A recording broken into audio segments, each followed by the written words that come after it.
Hello, everybody, and welcome back to Shield Bash. I am Mark, your GM and Master of Ceremonies for today, and to my right... Uko.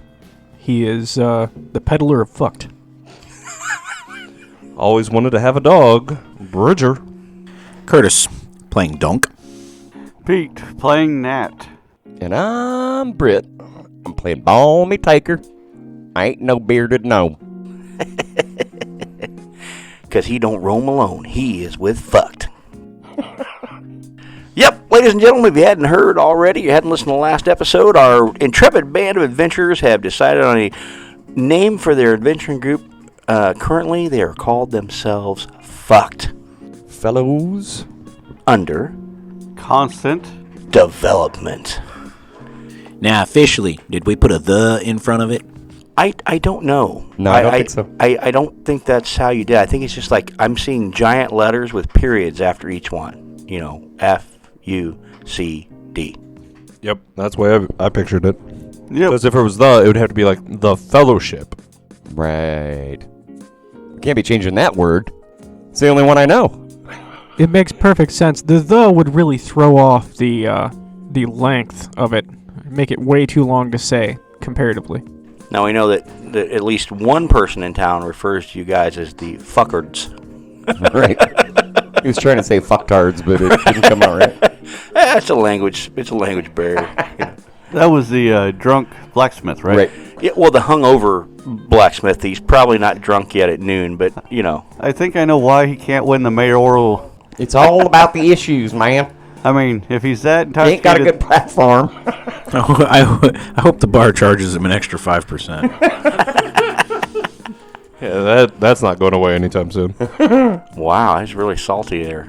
We were discussing in between while you were gone, Jason. And it seems that you're the only one here that actually has a normal concept of money. You mean like in character? Yeah. Well, when you think about it, Uko lives in a commune, Yeah. so, communal everything. Nat thinks that if you're not holding it, it belongs to anybody, okay?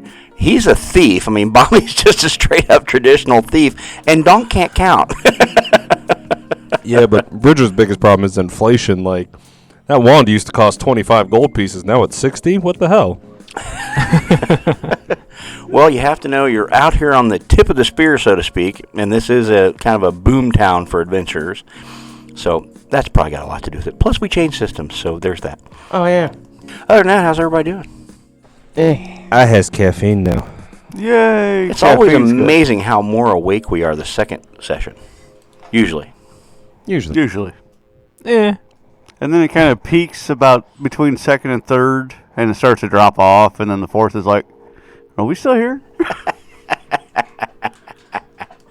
But, listeners, I want you to understand the sacrifices we make to bring you the quality content that... You've come to expect. Yeah, the level of quality you've come to expect from us. That's a good way of saying that. Because I don't know where else you get fucked like you do right here. Right. Yep. Come around and listen to six guys get you fucked. I think there's a meme for that. It's going to be great, too, when Neil finally comes back and he's like, wait, we're called what? Too late, man. You weren't here, dude. Didn't chime in. I really hope he gets back before this airs. In the last episode. Excellent. So let's think. What have we learned so far since you guys have been kind of canvassing the town, slowly making your way through the mercantile sections? You found out that the blacksmith is probably an alcoholic aspiring politician, and a racist. He hates goblins. Well, I don't think he's really racist. I think he was more concerned that you were short. Yeah. And you said, "Well, of course I'm short. What do I'm they a call goblin." it? And he said, Verticalist. "Yes." Yeah, he's probably a verticalist. Yeah. When they're when they're afraid of short people, that's. I don't think he was afraid of you. He just didn't really like you. I mean, nothing personal. He just doesn't really like short people, I think.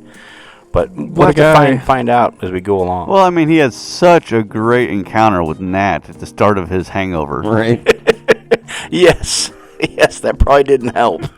Well, I believe he has a shining personality. Otherwise, of course. Oh, Sterling, yes. There's no wonder he hasn't been elected mayor in recent years. It's officially known as heightism. Heightism. Yep. Is it really? Height discrimination is known as heightism. First found on Tinder. So would he be a heightist? A heightist. Okay, so we have a drunken, aspiring politician heightist in the form of Carmen Rajani. But doesn't Tinder add like 2.5 feet? Depends on what we're Well, talking yeah, about. but not in that direction. Not vertical. Ow. It's more of a depth thing. Or lack thereof. What? Add 2.5 feet to the depth? Length, just not vertical length. Prison pouch. Damn. Wow, that's like 27 feet. Anyway, speaking of which, let's talk about the husbands. Oh, yeah. One of them is quite big, I hear. Yeah.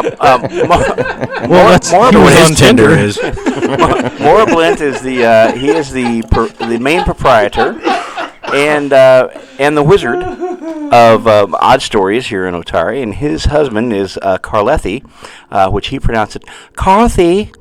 And they are a very happy married couple. 23 and a half years, 4 more months. They're going to be having their anniversary, so that'll be exciting for them. You notice that they have a plethora of books and scrolls and written words. They were known to Nat, as she has frequented their shop and helped them from time to time reach the stuff on the very top shelves that Carl can't reach anymore because of his bad knee and his lumbago.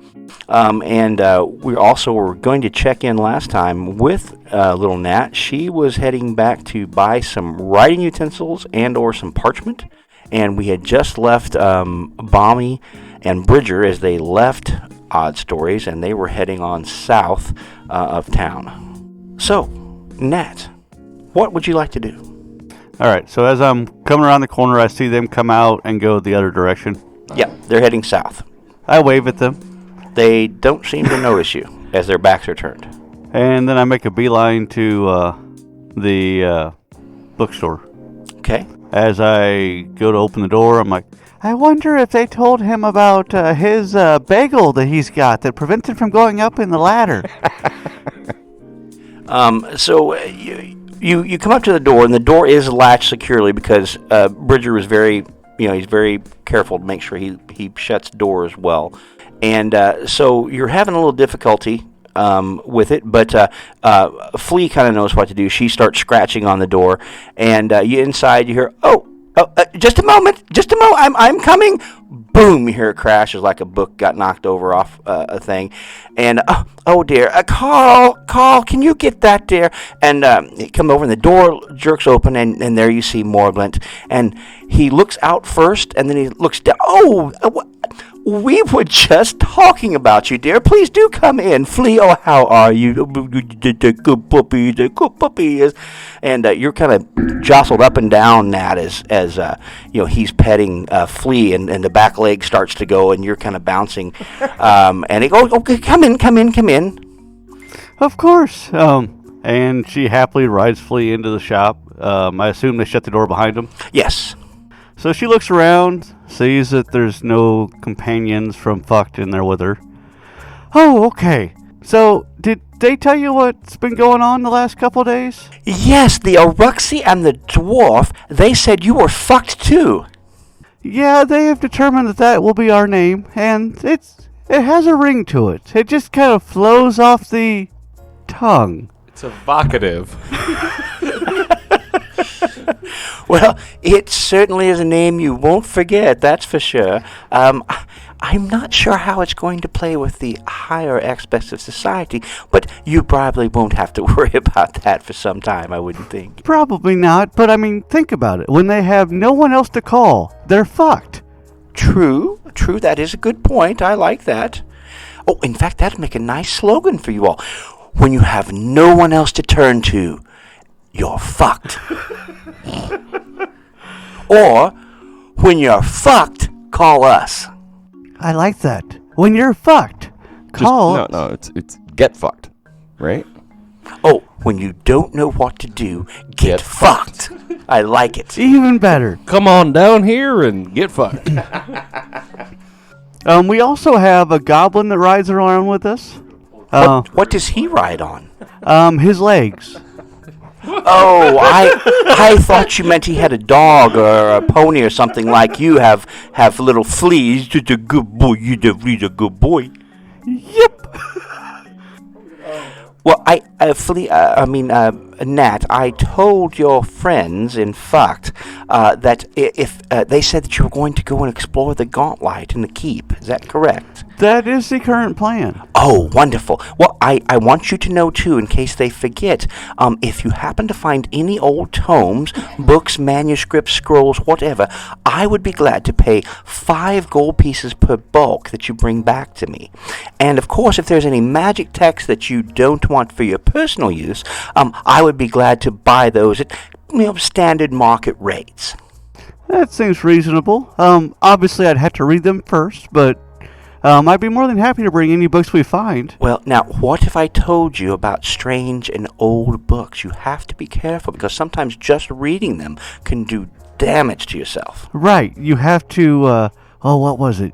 You have to have Flea open the book, you stand on top of his back, and you read one word at a time. Yes, something like that, yes. Just be very careful. Clato, Parata, necktie. Speaking of which, I was wondering, I need some writing utensils. I would figure I'll chronicle while I'm out there to improve my knowledge of you people's way of life. Like the big, he's called an Orexy, Bridger. Apparently he has issues with people carrying his stuff around. You don't say, really? Well, that's fascinating. I mean, I know a little bit about Uruxi Society. I read a great treatise one time about an Uruxi tribe that actually had an observatory for the stars. I believe a group of Pathfinders actually made a journey there and started up trade with them. It's been a few years back, but I remember reading that in the chronicles. And I don't remember them any saying that they had trouble with carrying things or other people carrying things. I mean, what do you mean, Nat? Well, he left a large sum of money at the fishery, and the lady that runs it didn't want it, so she gave it to us to give back to him, and a few hours later I still had it on me because it just hadn't come up yet, and it wasn't really that important. He wasn't buying anything, so I just kept a hold of it, and apparently he had some concerns there. But that's beside the point. I'm wondering, do you guys have any books here that might have some information about the Gauntlet or the Keep that I could read and do some research while I'm waiting on them to finish trying to buy stuff they can't afford? Yes, I told them what I could remember off the top of my head, and I know we've got some treatises here about some explorers that went in there. Unfortunately, it seems like if I remember right, most of the adventurers that have went in. Well, since the Rose Guard came here, of course. You know about the Rose Guard, direct? Yeah, there's a drunk guy in town that says he's one of them. Oh, no, he's not a member of the Rose Guard. You're talking about Carmen, right? The blacksmith? Yeah. Yes, he's a Rajani, but I don't think the blood's very thick in that one, actually, because his ancestor, though, was a member of the Rose Guard. Now, they were an adventuring party that made their name first in Absalom, but then once they heard that Bellicor Harvarex had founded a keep in the middle of the swamp, and there were strange goings on around here, monsters being drawn and stuff, and she started to rise in power. They heard about her, and they came here to, put her down. And I guess they were successful because nobody had seen anything for her for 500 years now. The keep, your friend Bridger was very stringent. It was 402 years. I'll have to check my timeline in the history book that I have, but it sounds like he knew what he was talking about. I don't know. Maybe it's an Eruxi thing. But anyway, the 4 members of the Rose Guard was Alcifina Mehinez, who is our mayor's direct ancestor. She was a cleric of Aristil, and she always seemed to be smaller in small towns, of course, than in big cities. So she was delighted to come out here to the hinterlands at the time, as she said in the chronicle. Actually, our founder, Otari Ilvashante, that's him, yes. Otari Ilvashante. They named the town and the area here after him, as it was said that he was lost in the keep somewhere below. He never made it out. But they said that he was hopeful, and he was very charming, and his humor would never fail to bring them up during their darkest hours. And then, of course, like I said, there was Val Rajani. She was the party's fighter, no-nonsense swordswoman, who they say was claimed to be exiled royalty from Nadal, if you believe that. And then, of course, the last member, the group's wizard, who I've done a little bit of study on myself, Zamvidrian.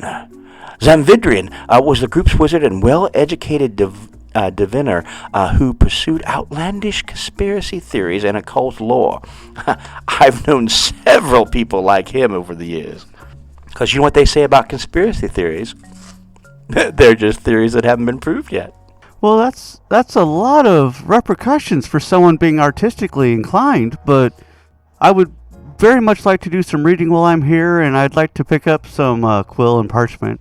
Well, of course, yes. We have all kinds of scribing materials here. He goes to the case, and he opens it up, and he pulls out a regular size sheaf of parchment. He looks at you and he goes, "Oh, this will never do. If you'll give me just a second, I'll be right back." And he puts the paper down. He yells, "Carthy, hon, can you bring down the paper cutter? And do we have any chicken feathers?" We don't. Can you go get me some chicken feathers? I need some small quills for a customer, and she is waiting. Yes, dear, it's the Sprite. Yes, I know it's a dog. Yeah, it's a good boy, though. Yes. No, I'll just go get the chicken feathers. My gosh. Swing by Pete's Chicken Ranch for some nice chicken feathers. And I promise not to draw any monsters so no one attacks me. Oh, that's always a good rule of thumb, dear. Yes. And so he brings out a huge. This paper cutter is like huge. It's like 3 feet by 4 feet, and he struggles. He puts it on a table, and it looks like someone has taken an old scimitar and drilled a hole in the end of the blade, and the handle is quite ornate. It comes down into like a curl where we go around the bottom of your hand, and he puts the large. He looks at you and he goes, "Hold up your hand, dear." And she does, and he goes, "Okay." And so he measures the paper. He cuts it, and then he turns it and whoosh, whoosh, whoosh, whoosh. And pretty soon you have about a 4-inch stack of maybe 1 inch by 1.5 inch papers that fit perfectly in your little bag. And Carl comes back grumbling and throws a pile of chicken feathers down on the counter, and he goes, "Hope that dog doesn't shed like it did last time," and turns around and walks back into the stockroom. And "Carl, please, it's a customer." And just a second, I'll have these trimmed up for you. And he trims up like 4 or 5 chicken feathers to make nice little quill pins for you. And he goes, "Here, these should do fine. I'll just put these over here. If you need more, you know where to come to. Now, an ink bottle." And he pulls out a regular size ink bottle. He's like, "That's going to be a problem.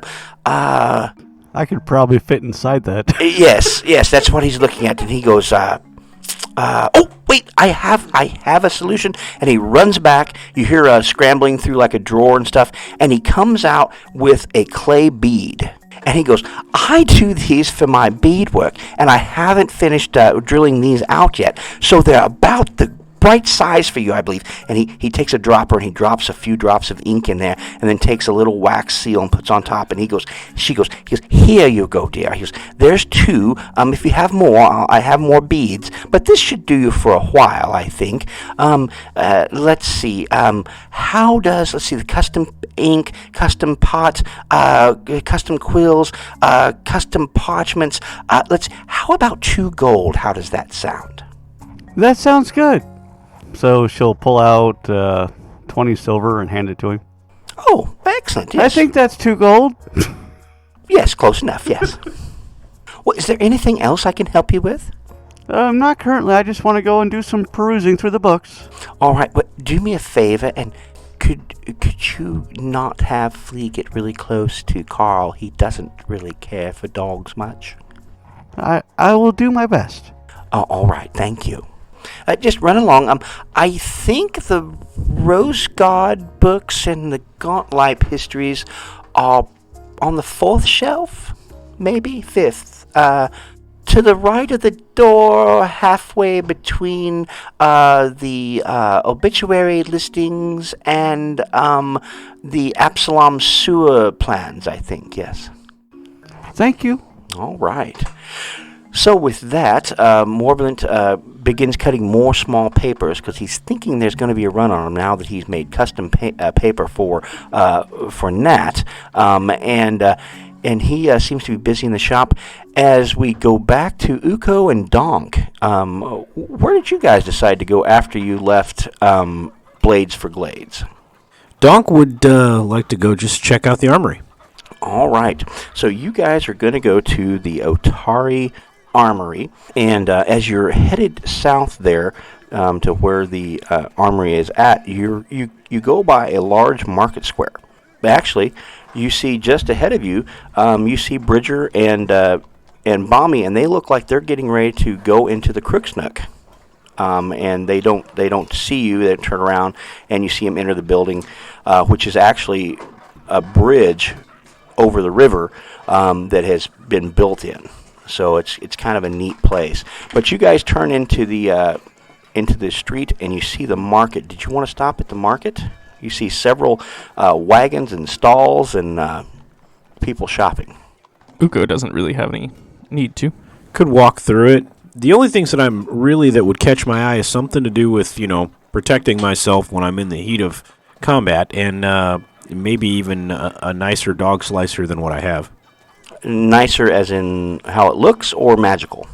I don't know if masterwork is a thing in this system. No, it's not. Probably magical then. Okay. That's going to be a little more expensive. But you could probably find it with a little bit of looking. As you head into the market, you see a bustling open area, which is part open air farmers market and 1 part log cabin trading post. It seems like the market is a gathering place for locals and travelers alike, and it is a one-stop shop for all manner of general goods. You can find pretty much any common adventuring items, light armor, small blades, things that you would have like at a peddler's wagon or something like that. You see a rather tall man with a downturn mouth under a thick mustache, and he seems to be standing in the middle of the market looking around as if maybe he's not on watch, but you're not really sure. He doesn't have anything but leather armor on, but you notice that he does have a cudgel and a short sword on his belt, and he kind of has his arms folded, and he's just kind of keeping an eye on things. Okay, so as I walk from booth to booth, does Donk see anything that catches his interest?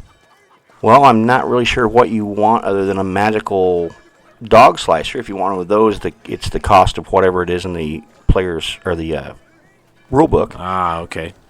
Mark, you didn't memorize our character sheets. I Now you're did not not. reading his mind. I did not. I'm sorry. It's only the second session. I mean, give me some time, guys. I got to wake up more. Kurt, The for that wavelength's dog not just slicer, coming. If you're wanting to give it +1, it's 35 gold. So you actually do find a man there. He's got a wagon. It's got some stars, and it's got some arcane symbols on it and stuff. And he's got a selection of rune stones there. He's got empty ones. He's got full ones. And he does have a dog slicer. It's kind of nice looking. It's very shiny, like it's been recently polished. But it also looks old. And you're thinking this may be magical. You're not really sure. Uko will see him eyeing it and take a look at it and say, "Is this magically imbued?" Yes, of course it is. Yes. Would you like to buy it? Uko casts Detect Magic. But what are you doing there? I'm just looking. I want to know how it is magical. Well, that's very rude, but of course I told you it's magical. You want to buy? Maybe, but it depends on what magic is on it. You have a discerning customer here. Oh, you are a discerning customer. Well, what would you like to discern, customer, that is discerning? I would like to discern what magical effect is on this blade. This will help you hit like you are a fighter, but you're not. I am not. It is for him. He is not a fighter either. This guy's pretty cool. He can tell class levels. He's good. I'm sorry, guys. I got to jump in here. I can just picture Donk getting this rune and having it put on his pickle jar. That's not a bad idea. Pickle jar of bludgeoning. Plus one pickle jar. Of bludgeoning, yeah. So, yes, it will help you hit like a fighter, but you're not. Can Uko make a check to see if this guy's lying? Sure. You can do either well, you know it's magical, okay? Because you cast a spell, which was rude, by the way. Okay, so the spell went off and Yes. Okay. Yes, it does glow. The Okay. rune stones, some of them glow, some of them are empty. You can tell they're empty. That's why they don't glow. And why the guy seems a little oily, you know it's a magical weapon. Okay. That's more so what I was trying to get out of that. I thought he stopped me from casting the spell. Well, no, he was saying you were very rude to do that. Uko doesn't care. He says, Uko says, "Well, Donk, if you're interested, this does seem like it would help you hit better. And although you were looking for armor, things can't hit you if they're dead." That is a good point. The best defense is a good offense. That's what I always say. May I hold the weapon? Puts his hand out. Why do you want to hold the weapon? Are you buying the weapon or are you looking at the weapon? If you're looking, you're looking. If you're buying, you're holding. Let's call it a test drive. All right, but I'm watching you. And he very gingerly holds the dog slicer out to you. As Donk goes to grab it, Uko says, "Don't worry, we're with fucked." He kind of looks at you side-eyed and goes, "Of course you are." I wave it around, do stuff with it. It's not a fan. It's a sword, yes. Yeah. Does it do anything? It whistles It whistles. Okay. because it has holes in it. Holes. It's Wonderful. a dog slicer. Makes it lighter. It goes, So, it does its thing automatically, or do I have to turn it on? it's a sword. It's always on. So there are no command words, just hit. Just, yes, hit it. Hit something with it. Not me, not anyone here. You get in trouble. But yes, if it's a bad person, you hit them with it. And it will make them go, ow, maybe die. Okay, I take it and I hold it next to my current dog slicer. Kind of check the weight, This one's lighter. It seems a little faster. It's definitely better made than what you have. All right. And then I look over at Uko and I'm like, I think I want this one. Okay. How much is this? Well, as you can see, this is a very old, very well-made weapon, and it's magical. So I will let it go for the measly sum of 40 gold pieces. That sounds good. Do you have 40 gold pieces, Donk? Donk just looks in his bag. He shows it to him. You're showing the whole bag of coins. Yeah, I got a bag full of coins. Uko Oh, I thought you were showing the guy. You're showing Uko. Okay, Uko, good. yeah. Uko reaches in and he's moving money around and he'll grab out. Do you actually have 40 gold pieces? Yes, all right. Yes, I actually have 40 gold pieces. Okay, so he will reach in and kind of move the gold and silver and copper around until he finds 40 gold pieces and takes it out. He goes, here, and puts it on the table. The man makes it disappear almost like a magic trick, and he goes, "Excellent, thank you for doing business. If you'd like to buy more things, I have more things. Come back, please." We may be back. And what was your name again? My name? Yes. Sal. You may call me Sal. All right, I'll keep that in mind. Let's just hope he actually works here. It doesn't matter if he does at this point. And he kind of looks strange at you, but he smiles like, yes, please come back. I will have more goods for you. You have a special customer discount, yes. Thanks. And Uko walks off. I think you guys overpaid. Oh, yeah. We definitely did. I was expecting a little bargaining back and forth, but no, you just paid the first. It's awesome. That guy loves you guys. You paid sticker price. As Yeah, we a were little discussing, haggling. I was expecting haggling, and just no, we're just gonna give him money. Awesome. You guys are preferred customers. as we were discussing before, this group has a strange connection to money. It's gonna be a very tenuous connection very quickly because it's all gonna be gone. So as you guys are finishing up, and Donk's like he's swinging his dog slicer around, you know, 'cause it whistles because of the holes in it. The man with the downturned frowny face and the big mustache, he says, "Be careful there! You'll cut your arm off. Stop! Don't swing that around. There's people here, children. Stop!" Does this look like an authority, like a guard or something? Well, you're not sure, but he is definitely a dour-faced individual. He's a rather large man. He has a studded leather armor on. He does have a cudgel and a short sword that look well used. But nothing like denoting him as like a town's guard. No, he's not in uniform, that's for sure. But he does seem like he's someone in authority. Uko just kind of like tries to quickly get out of the market. I think we're going to the armory still, or no?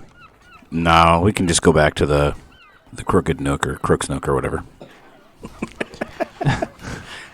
So we try to quickly exit the market and get back to the Crook's Nook. All right, he has his eyes on you. He looks at you and he just watches you till you walk out of the market. So I mean, you've definitely been noted by him. You're not sure who that was. Now inside the Crook's Nook, Bridger and Bommy just walked in, and since it is around midday, there is some lunch crowd in there. And you see a couple waitresses. They're carrying out trays of food and drink. And behind the bar, you see a familiar face there, Bommy. You see Yin Yasmira. She is wiping down the bar, and she just got done filling a couple of flagons. And the door opens, and you guys come in, and she looks. She goes, "Oh, well, if it isn't my little Bommy, look at you, all grown up and alive. How wonderful! Come, tell me how you did. And who is this tall person that you brought with you?" Hey there, boss lady. This here's my pal, Bridger. Did I get it right this time? Yeah, you did. Good All job. right. Bridger Soul, is that the vocation, or what? Is that what you do? Neither. Neither. Oh, well, interesting. So I see that you are successful, and I've been hearing things. Here I am, all alive and everything. Yes, I've been hearing many things. I have been hearing that you killed a dragon. Surely that is an exaggeration. Well, it weren't no big dragging. And we did it as a group. You're serious? You actually? Where did you find a dragon in Tamerly's basement?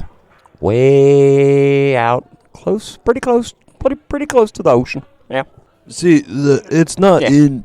Otari is, built on the ruins of older towns and stuff, which they themselves are built on the ruins of older towns. And it was deep, deep underground. We had to go through some tunnels and mushrooms. We found an orc. We're fucked. Yeah, he's right. But you We're killed the the dragon and fellers. you're back alive. How are you fucked? Fellers under constant development? Yeah. Yeah. Oh, that is your name of your group. Yeah. Well, if you're running with a little Bommy here, it's definitely fitting. We thought about No, going right? with the Kortos Island Dragon Slayers or kids, but we felt that might be inappropriate, so we went with fucked. Yes, fucked is much better than kids, yes. Okay, so, Bommy, you were successful, and if you remember right, when I sent you on the mission, I said if you did not die and you came back, of course there would be a finder's fee, the customary 10%, so I've Right, where's my heard- 10%? No, Bommy. How this works is you're a member of the guild. The guild has expenses. The guild has cost. So you must help contribute to that cost. Oh, are you a bartender, Balmy? That's right. I'm in the local bartenders union. I didn't tell you that. No. Yeah. Yes, we have a rather exclusive club here. It's called the Osprey Club, and he is a member in good standing as long as he pays his dues. So that's going to be 5 gold pieces, Bommy. Let's get the business out of the way so I can hear all about your tales of dragon Here slaying. you go. It's always such a good business model to have people come and bring you money. I like this. Bartending is Hey. expensive. Check this out. We already got our next gig. Really, do tell. Oh, Wait. If you tell her, do you have to give her 10%? I think I got to do that regardless because, you know, it's membership fees. And, Oh, that's you know, expensive. maintenance services. Perhaps you fucked your name of your group, your fuckers. It's pronounced fucked-ers. Fuckers. Sorry, Yes. I am so sorry. Maybe you fuckers could start instituting dues of your own, and then you would be able to have things like this bar. You could have a place of your own. A worthwhile conversation to have. What you mean? We charge ourselves? Well, it's more of a pooling of funds. That's what I do for you. Oh, You yeah. all Yeah, I'll are do that. members of the Yeah. Osprey Club. You bring me my part of the take, Right. and I reinvest it into the Crook's Nook here to make sure everybody stays out of jail and doesn't have a place, make sure they have a place to get buried if they die. Right. You know, Very important stuff. administrative things. Yes, that's what I do. Wait a minute. Why would bartenders need... There's terrible fights in here sometimes. You never know. I promise. Think about it. I can see you've never been here for Saturday night water wrestling, have you? No. What's a Saturday? Well, it's Saturn's Day. You know, we just shortened to Saturday. Oh. Okay. Most places call it Star Day. Well, from where you're from, yes, I'm sure that's what they call it. But we like to call it Saturn's Day here, or Saturday. Saturday's all right for fighting. Hadn't you heard? Yes, water fighting, exactly. Have you heard about the water fights we have? No. Like, do you just splash water at each other? Well, no, nothing quite so crude as that. Bommy, will you open the water door there? Yeah, sure. So Bommy walks across to the middle of the bar, and he opens a huge trapdoor. It's probably like 3 feet on a side. And once that's opened, then she says, so there, we have wrestling and or gouging matches, and whoever loses ends up in the hole. It's water fighting. If you lose, you end up in the water. And we also fish sometimes through there. Handy, right? Yeah. It's also nice because it's so easily concealed. Exactly. Now, Bommy, you said that you had a new score, a new gig. What is that? Oh, that gauntlet. Did you see it? It's turned on again. Well, that light has not been shining for... 400 years, yeah, I heard. once or 402 twice. years and 6 months. Thank you. Well, a long time, yes. I'm Yeah. not sure exactly. I wasn't here then, but that's what I've heard. So, yeah, we're supposed to go investigate it and snuff it out if we can. You know, it's strange that you would mention something like that, because I might have a side job for you while you're there. I'm listening. You see, before you joined, about a week or so ago, you went out on your first mission. I had some other members of the club. They decided that they were going to explore the boathouse out there. There's a boathouse out there, too? Yes, supposedly, now I've never been out there, but it's supposed to be in the southern part of the ruins. They were looking for treasures. They said that there was a boatman, and they thought there was a good story or something. And so I sent them off and told them not to die, and if they came back, Yeah, like you told me. Yes, exactly like you. And that was a few weeks ago. They ain't come back yet, huh? No, Huh. no, they haven't. If you were to find them, I might be able to give you a finder's fee for a change, or even a finder's fee and ignore your usual remuneration. Well, now, what if it turns out they didn't make it back because they's dead? Well, then proof of death or unlife would be fulfilling your contract. That sounds kind of like a heavy job there. I envision us bringing back like 6 human heads from this party. Well, when she said death or unlife, I immediately went, well, I mean, if they're undead, do we just bring them back? Yeah, bring back the living zombies. Well, I prefer re-dead zombies if you bring them back to the bar. Yeah, this is a respectable place. Yes, it is. You are very correct, Bummy. So, if me and So decapitated. Oku ride, That'd be much better. You and Uko were heading there Oku. after.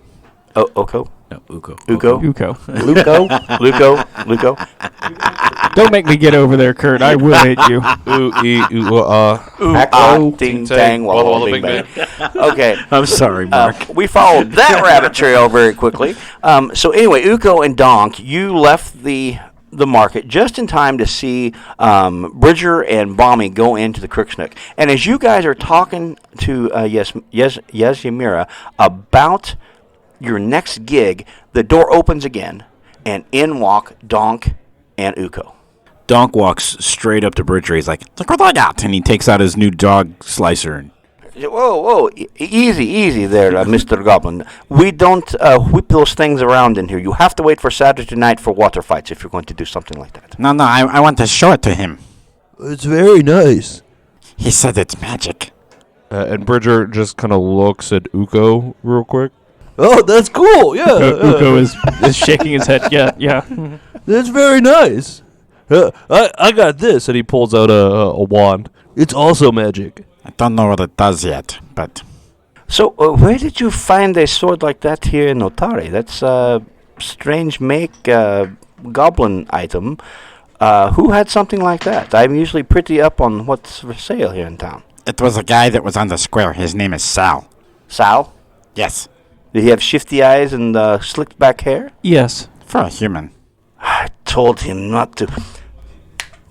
She snaps twice, and 2 guys sitting in the back table stand up, and she goes, Sal's back. Go make him go. And they take out a side door and... Did I do something wrong? Oh, no, you did not do anything wrong, but you see, we've had a problem with Saul in the past. He does not like to pay the booth rental fee here in town.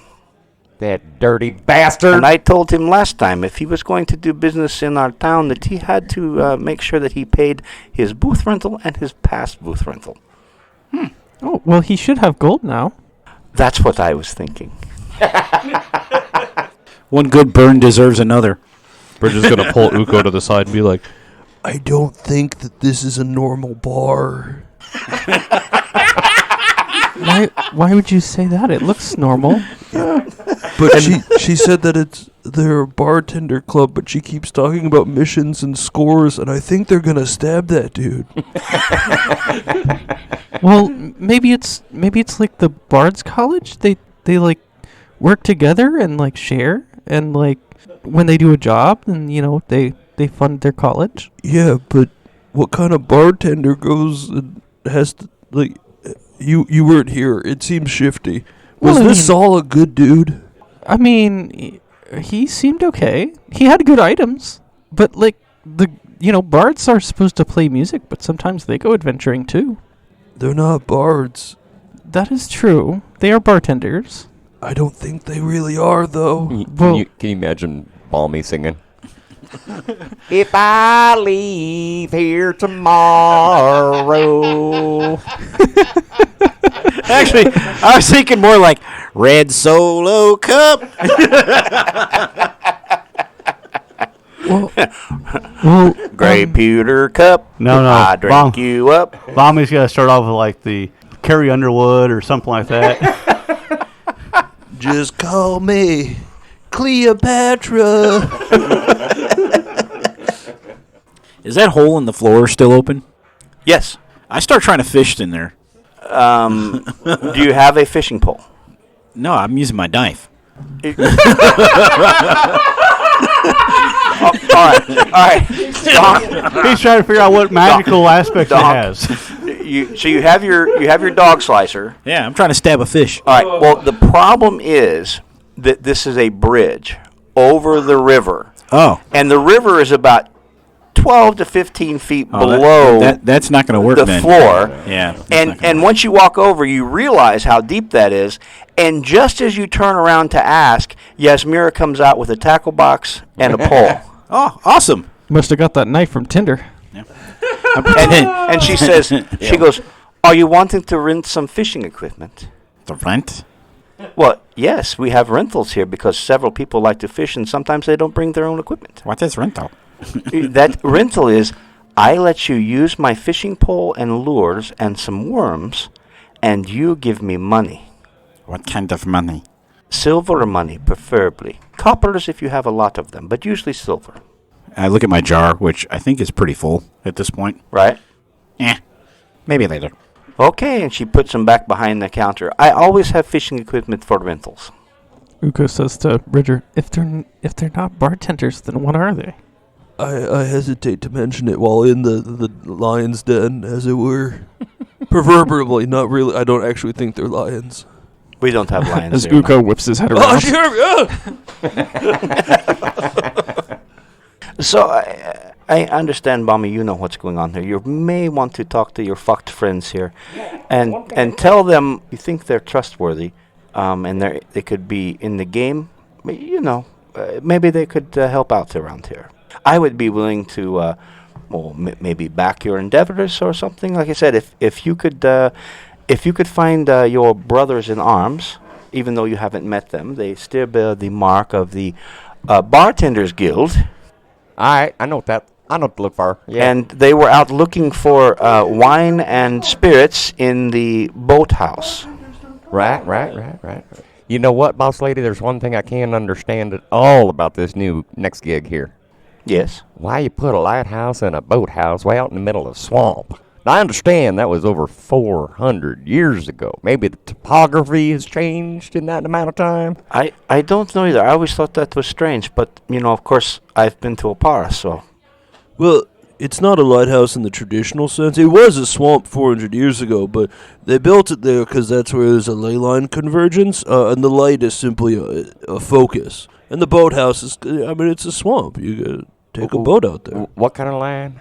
It's called a ley line. Magical focuses around it's a thing. Yeah, that's more your kind of thing. Yinnismere looks at you, kind of strangely like, And Bridger is actively not meeting her eyes because she scares him. Yeah, she notices that and she kind of grins at the corner of her mouth. What fine rustic ceilings you have. So Donk is looking around for the dog and for Nat. They're not here. They are not here. Right. I'm going to step outside to do a little survey, see if I see them anywhere within sight of the facility. No, you step out in front of the Crooksnook and you look left, you look right, and you can see the market from here. You can see another street leading off to the southwest, like the temple areas and stuff. But you look down both streets and you don't see anything of a dog or a sprite or a glowing speck or anything that you would come to associate with your friend Nat. But you do see a ship pulling into berth down by the fishery. Oh, that's right. I poke my head in the door. I think the ship is here. Oh, snap. The ship? What ship? Is it the fish ship? Fish ship. It's by the fish lady. The captain that goes and speaks with Tamerley and collects the fish. Didn't they say his name was D? I Captain D? don't remember. That sounds right. Yes, Captain D's Fish. I have heard of him, yes. He comes here every week or so. Usually on Tuesdays. Yeah, he's going to be a little disappointed this trip. Instead of a bunch of barrels of fish, he's getting a baby dragon. I thought we were supposed to go there for this. Yeah, I'm going to head over there now. I'll go with you. I offer Bridger a pickled finger. He just snatches it as he's walking. Like Bridger is hustling out of this place. Like, Come on, let's go. We don't want to disappoint. So Bridger's like shoving Uko out, grabs the finger bone. Are you going with them, Donk? Yeah. Is there anything shiny sitting on any of the tables? No. Okay. No, there's not. There's people eating, and there's plates, and there's mugs, but nothing shiny. Bommy, as you start to follow them, she goes, Yeah, boss lady, I got a thing. What? Remember, find your brothers. Right. How many again? There's 4. 4. Got you. Or proof that they are no more. It will be a comfort to their families. I got you. All right. All right. Don't die. I'll do my best, as I always do. See ya. So, are you still looking, Nat? Are you doing research, or are you going to try to meet up with them? You know it's getting close to the time that the ship is supposed to dock. Part of me imagines that the reason why she wants certain people not to die is because she's got some kind of death pool going. Yeah, sure, I'll go meet them. If I'm aware of the upcoming timeline, then yeah, I would go meet them. Yep. You know that it's after midday, and you knew it was about noon when you got there. So you spent about an hour in there with Morblint and Carletti, and he just grumbles a lot and kind of moves away from the dog as you move around. And so you come out and you start making your way down towards the port, and as you do, I stop about halfway down the block to let Flea lift a leg. Okay, and so he does after sniffing several places, but he finds one finally, and then you proceed on down to the end. Once you get to where you can see the dock, you also see your friends ahead of you. They're probably about a half a block ahead, and they all look to be moving down towards the Otari fishery and the dock there. I'll call out, "Oh, human friends, I'm coming!" Hurry up. the look on Dog's face, he has a screwed up face like, I can see all of you turning and looking like, where are the humans? At this point, I imagine we're fairly used to it. We're just like, It's been a few days, yeah. So you guys all catch up together, and things have changed in the few hours that you've been gone from the Otari fishery. There at the end of the dock, there's like a U-shaped 2 poles come up, cross piece, it says Otari Fishery, Otari Docks. And from that is hanging the rest of the carcass of the green dragon.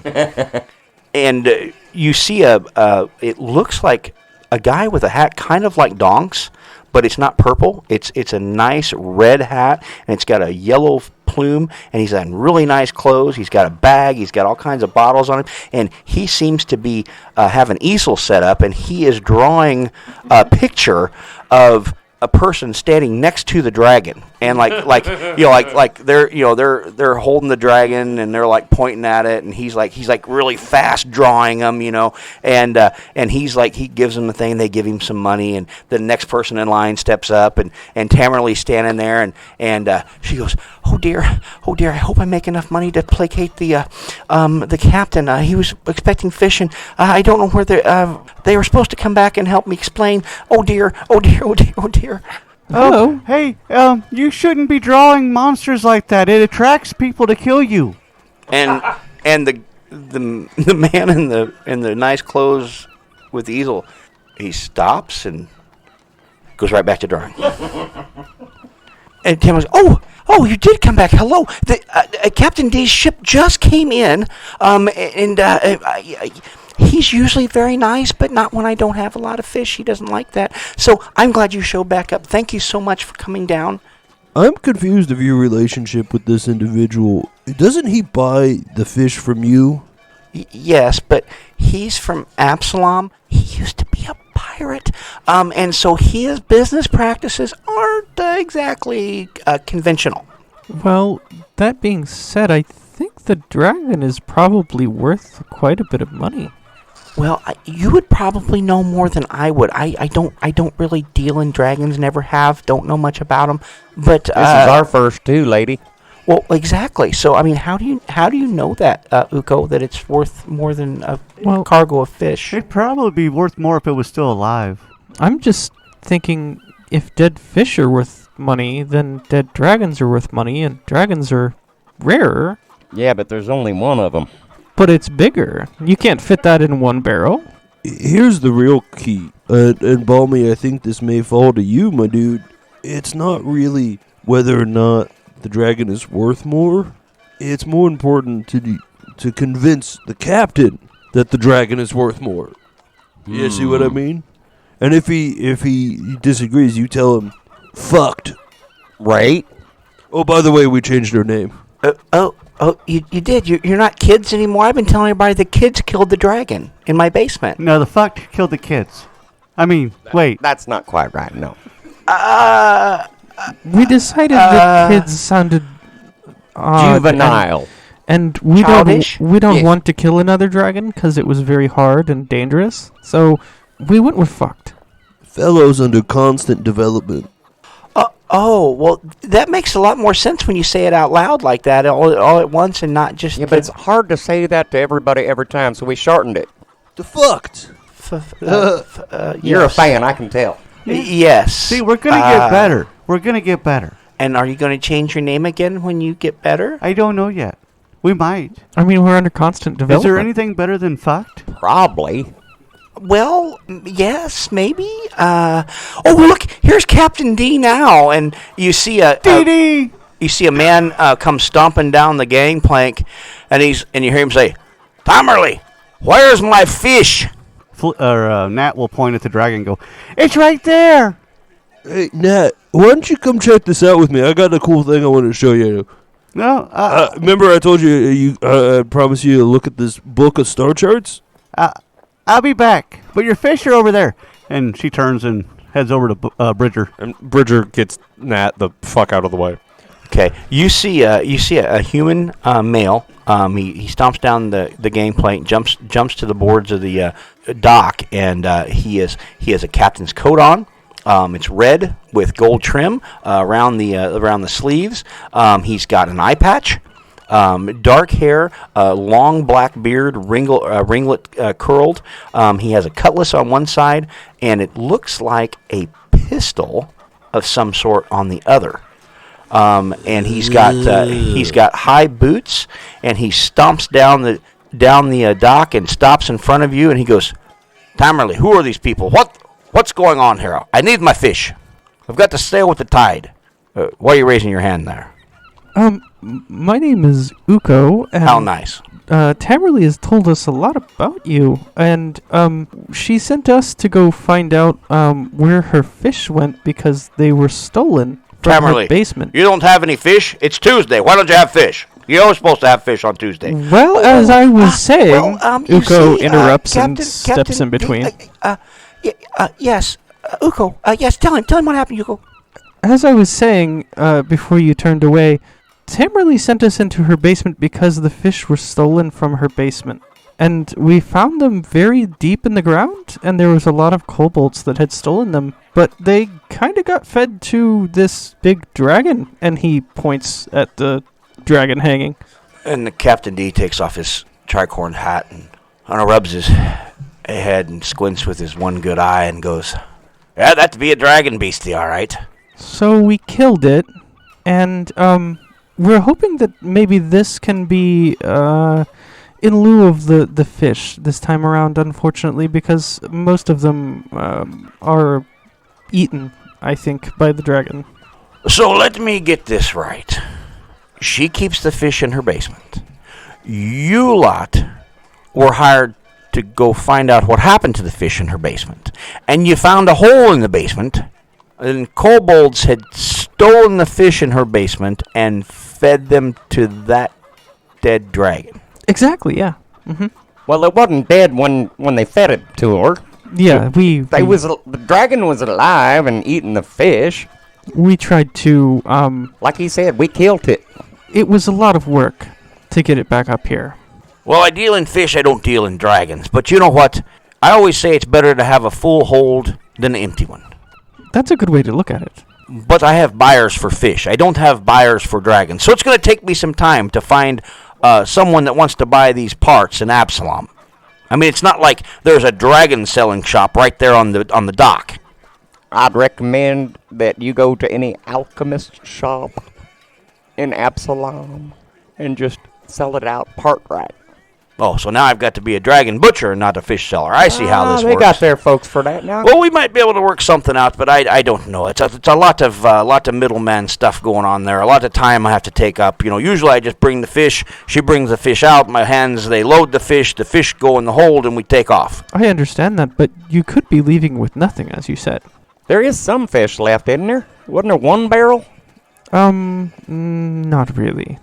Maybe one barrel amongst all of the broken bits, not full fish. Oh. No, I want the fresh fish salted or smoked, one or the other. Exactly. And Uko turns to Tamerley. There was no fish left, correct? No, that's why I hired you. Remember, they stole all the fish. And Captain D, I'm really sorry. And I know I know you always like to have the fish on time, and I don't have the fish. But I think the dragon is a great idea, and I think if you took that to Absalom, you would probably make enough money to cover me for like at least 2, maybe 3 trips, they're saying, because these guys, they know dragons. These fucked people here, they know what's going on. And I mean, they killed all those kobolds, and there was an orc that's been unconscious since they came back. I don't really know what's going on with him, but he's resting. But anyway, I digress. So do we have a deal? And Captain D looks, he's like, I don't like it. I don't like this business at all. I'm a fishmonger now. But I might have a few contacts left that'll be able to find a way. But he's like, Tamerley, I think this will be good for both of us. And he goes, I'll make sure you get a percentage. How about that? And while this is happening, as he's talking, Donk stands next to him and starts like imitating his movements. Takes a hand and covers one of his eyes, And he talking to Tamerley, he keeps. Are you on his bad side or his good side? It's about to be the bad side. I'll stand on his good side. Okay, all right. So he can actually see you out of his eye. That's what I was getting at. If you're on the side of the eye patch, on his left side, he's not really going to be able to see you from there. But he keeps kind of looking down. I look up at him. Uko will kind of circle around and put himself in between the captain and Donk. I like his coat. So. As you were saying, a percentage for Tamerley so that she can continue to run her business here? Yes. Usually with the travel cost, the shipping cost, and me handling all the work on that end, she usually gets about 30% of the catch. She salts and pickles it, and then I haul it all, and I sell it to the fishmongers there in Absalom. And this is going to be more expense on my end, but you'll be getting a higher reward. You and I both know that. Come on now, Captain D. Well, that all remains to be seen. I mean, it's not even a whole dragon anymore. It's pieces of a dragon. A few teeth. Teeth, some scales. Looks like one of the wings shot. What happened to its claws? Didn't we cut off its head? Yes, and the head is missing. No, the head's there though. Yeah, I took a tooth out of it. Oh, so the head goes too, then, is what you're saying. Yeah, of course, it's yours. Oh. I mean, unless Tamerley has a need for it, because technically it's hers. And she's like, no, I'm quite fine. No, I don't need a dragon's head. You could hollow it out and put it over your head, and it really spice up the. Hey, Nat, come back! Come back, Nat! Come back! We're just getting to the fun part. Oh, Christ! Get really, really big, and she's like. So the head goes with it. Yeah, you can have the head too. Yeah, please take the head, please. And it is only a few teeth and scales missing. You should be able to get the rest of them. I will point out we took teeth, scales, its paws, and the heart. They all fell out during the fight. Yeah, the heart was the first thing to fall out. I don't know what happened. Yeah, I can see that happening. Yeah.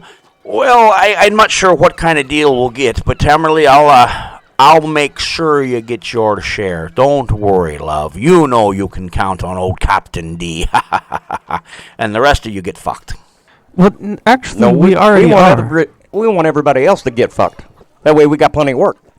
Oh, it's your name, not... Oh, I understand, I think. Well, all right, you lubbers, get up here on scallywags and load this dragon. Who's the fancy pants? Hey, stop! Get away from my dragon. That's my dragon. Don't be doing that. And some hands from the ship, they come down. They shoo the carniture artist off. Dog's standing there and he's pointing like the captain, and he says the word "scallywags" and he points. Seeing the deckhand, the captain's hands coming up and moving the fancy pants away. Nat will call out, I warned you! That's why you don't draw monsters! Uko motions to Donk and says, do you need a cabin boy? No, we don't be needing no cabin boys. Or goblins. Okay. He takes the captain pose, puts his foot up on a barrel, hands on his hips. Well, I'll say this much for you, Shortshanks there. You got a fine hat to be starting with. Get you a coat and you might be able to do some business on the seas. I gotta go find a coat. You need to go get that purple armor stat. Run, Donk, run! Let's go out of character. I'm going to point out if this guy can't sell that dragon in Absalom, then he shouldn't be in fucking business. Well, I think he's trying to downplay the worth of the dragon so he gets a higher percentage and he can kind of shice some from Tamerley. But he probably wouldn't do that. They've been business partners for years. You're right, because former pirates are well known for their high ethical standards. Well, I will just say the only person that might know that or have any inclination that it's not enough is the person that's keeping our sprite busy. All right. Well, Tamerley, I'll see you in a week. And if you fuckers need anything from Absalom, I can usually get it here faster than the post lady, Galvinton's deliveries or whatever her name is here. So if you need something, put it in when the boat comes in, and I'll bring it back the next week or less. We'll keep that in mind. You said about a week? Or less. Turn around, yeah. Depending on the tides, but I come every week for the fish or dragons now, I guess. If you have any more dragons, I guess I'm going to go into the dragon selling business. We'll keep you in mind if we find anything. So they pull down the dragon, and 3 or 4 of them, they kind of pick it up, wrap it in an old sail, and they carry it onto the ship. And he goes, "Well, Tamerley, I guess that concludes our business. Watch out for these odd fuckers." That's fuckters? Sorry, that's what I meant. Fuckters. Yeah. Factors. Yeah, fuckters. We are fucked. Yeah. And, well, I'll be seeing you. Good luck with them, Tamerlane. She goes, "Oh, well, thank you, Captain D, for being so understanding. And I'll see you next week then." Scallywags! And he just kind of turns and looks at you, shakes his head. Oh, that's funny. Hey, Captain, wait a minute. I got a question for you, Captain D. You been sailing long? All my life. I knew it. Here's the one thing I can't figure out. See, they got this gaunt light out here. It's supposed to be some kind of a lighthouse. It's got a boathouse attached to it. Why in the hell would you put that out in the middle of the swamp? I've been asking myself that since I've been a boy. Never seen the light shine, and you really can't see it from anywhere past the coastline. Don't make no damn sense, does it? No, it doesn't even help you not run into the rocks. What's good as a lighthouse? It doesn't help you not run into rocks. This is what I'm talking about. Well, we're supposed to go check that out. Maybe we'll see you next week. Maybe we won't. I don't know. Well, if you're not dead, I'll be here same time, about a little after high noon next week. Farewell, fishmonger. Bridger, he just said he wondered that ever since he was a boy. Does that mean he's a girl now? No, he's an adult. So he's not a boy or a girl? No, a boy refers to like a young male. So now that he is not a young male, he would be referred to as, generally speaking, a man. Oh, okay. Make way, you lovers! Put sail! We're off! Make way, lovers! Put sail! So he's a man and a captain. Yeah, captain is a title. In this case, it means he runs the ship. Wouldn't it be more efficient if he floated it? No, as in like he's in charge of the ship. Oh, okay. I haven't read a lot of books about that. Well, with that insightful question and a lack of knowledge on Nat's part, we're going to find out if she can find out more about the seafaring jobs and captaining next time on Shield Bash. Shield Bash!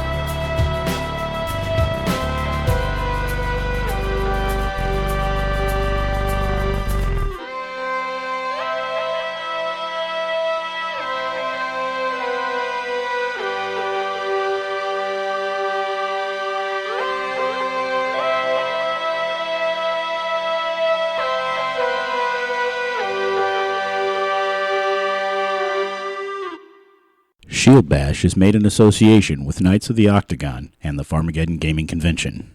Find us online at shieldbash.net, on Facebook at Shield Bash, on Twitter at Bash Shield, and on YouTube at Shield Bash. Bumper music provided by Lee Rosevier. Other artists can be found in the episode description.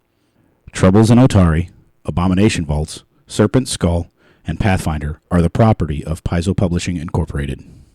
Leave a comment on iTunes for a chance to hear us read it out on the podcast. Questions and comments can be sent to shieldbashpodcast@gmail.com. I don't know you. Who are you? Hold on a second. You have 12 minutes. Okay. That's plenty of time for you to tell me what happened to my fish. I'm aware. I wanted you to know because he's not going to be here and I now can't see his phone. I'll pause again so we can edit this out.